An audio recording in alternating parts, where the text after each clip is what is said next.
Hi, everybody. My name is Victoria Leva, and today I'm going to be talking to you about an overview of twin studies and how genetic makeup relates to behavioral dynamics. Okay, so the first study that I was able to read about was called The Sources of Human Psychological Differences, the Minnesota study of twins reared apart. So, Borchardt et al. Hypothesized two things. First, that genetic factors would exert a pronounced and pervasive influence on behavioral variables, as well as the effect of twins being reared in the same home is negligible for many psychological traits. The methodology that they used to test these hypotheses, they did a bunch of inventories and interviews. Some were IQ tests, life history, sexual life history, and zygosity diagnosis in order to determine if they were monozygotic or dizygotic. Um, from this study, they were able to determine that intelligence actually accounts for 70% of variance in IQ. So there was consistency within IQ between the twins across the intelligence measurement. Environmental influences and contact prior to the study, there was no significant effect reported for either of these, basically meaning that the separate environments that the twins were in did not affect the influences of the genetic makeup on any of the variables measured, as well as if the twins had already met prior to this study, it also did not affect the results of the genetic similarities. Influences of being raised in similar environments together. Common rearing had little effect on adult IQ, basically meaning that the genetic makeup of the twins were largely going to affect their tendencies and their interests throughout their life, regardless of the adoptive parents or the adoptive environment trying to influence them in another way. Psychological traits. Twins may end up in similar scenarios, kind of like I said. So, since the twins are assumed to have similar DNA, they're most likely going to have similar tendencies, which will ultimately lead them towards fairly similar paths in their life. And I'll talk a little bit more about that in a later supporting study, but this is kind of due to the gene environment interaction phenomenon.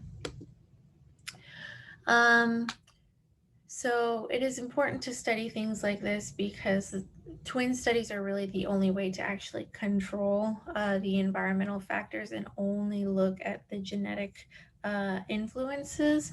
Um, the genetic relevance of IQ testing has also been the center of the nature versus nature discussion within the past couple of decades as we've been learning in our lectures. Also, there are gaps in the literature where a lot of intelligence testing related to genetics is only testing in children and adolescents and not adults. So this study does that. And sometimes some scientists don't believe that the human species has heritable differences in behavior when it's already been proven in other animal species. So it's important to test the validity of that notion. My first supporting study is called The Korean Twins Reared Apart: Genetic and Cultural Influences on Behavior and Health. So, the difference between this study and the Minnesota study, only one set of female twins were studied. One twin was raised in the United States and the other twin was raised in South Korea. This study is actually looking at cultural and medical findings to determine the differences based on their separation. This study reported that the twins showed similar scores in some physical attributes, such as like height, Visual and perceptual tests, that was actually a very shocking phenomenon considering that the that was raised in the United States had a formal education where the twin that was raised in South Korea only finished high school, and certain mental pathologies. Twins reported different scores in certain medical findings. So the twin that was raised in the United States actually had more symptoms and surgeries because she had stomach problems, but the twin in South Korea did not have those. And personality traits. So the twin in the United States reported higher instances of being conscientious, where the twin in South Korea actually reported higher levels of extroversion because she was of the majority in her country, where the US twin was of the minority. And certain pathologies, um, like the US twin reported higher scores of mania, lower scores, sorry, of mania and dominance, where the South Korean twin reported higher levels of mania and dominance. This is important because this study shows the genetic influence on human health and behavior between trait development and environmental effects. My next study that I was able to read about is called A Regression Approach to Testing Genetic Influence on Communication Behavior, Social Media Uses as an Example. So, as you can see from the title, this study is different because it's looking at how genetic predispositions will influence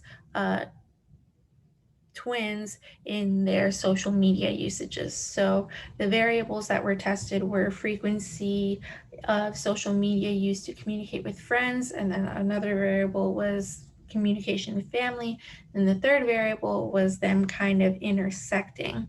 So as you can see from the PowerPoint, the frequency to communicate with friends, the correlation was small and insignificant. The frequency of social media use with communication to family living outside the household. In fraternal twins, there was no significance, and in identical twins, there was a moderate correlation. This was also similar when you were analyzing the effects of the variables combined. So, what I mean when I say identical versus fraternal or monozygotic versus dizygotic is that monozygotic is where the two twins will share the same placenta or the same amniotic sac. And the fraternal twins will have separate amniotic sacs that they'll develop in within the womb.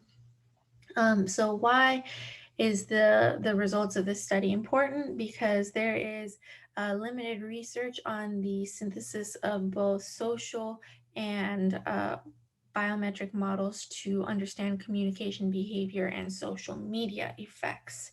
So it's kind of just another way of understanding how genetics influences our lives on a daily basis. And these are my references. I hope you enjoyed the presentation. Thank you.